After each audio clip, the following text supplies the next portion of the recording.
There are many people who believe that they literally eat God in communion, that they eat the flesh of Jesus. And their churches teach that their priests have the sole authority to call Jesus down from the right hand of the Father and enter into pieces of bread. As a matter of fact, every single host is said to be the complete body, soul, and divinity of Jesus. Matter of fact, each crumb is the body, soul, and divinity. A priest literally creates hundreds, thousands, millions of Jesuses. That's not the Jesus I know. Now, the passage they use is John 6:53. The man who eats my flesh and drinks my blood has eternal life, and I will raise him up when the last day comes. I have used so many Bible passages in the past to show that Jesus was not being literal here. Matter of fact, if he was, I could say, well, if he becomes bread and wine, all we have to do is eat him once, right? And we're done. No more church. Jesus was not being literal here.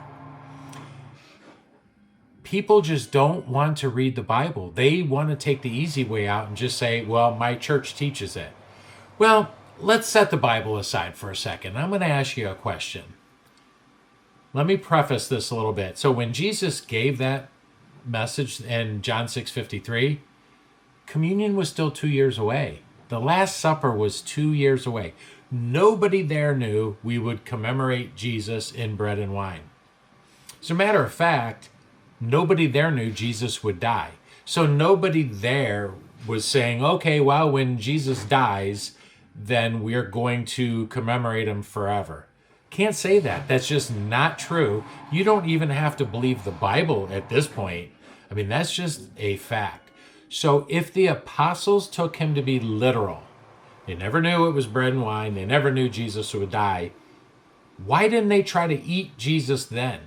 They should have started, I know this kind of sounds gross, they should have started gnawing on his arm. The Bible doesn't say any of that. They would have tried to eat him. If you have this belief, then you have to say that the apostles, those disciples there, were disobedient to Jesus because they didn't listen to him. As a matter of fact, none of the apostles, none of the people that evangelized after Jesus went back to heaven, told anybody that they could convert bread into Jesus. They never even told anybody that they were literally eating Jesus. So I urge you, ask your priest this question. Why didn't the apostles try to eat him then and there? I know that sounds like a silly question, but hopefully you see where I'm coming from here.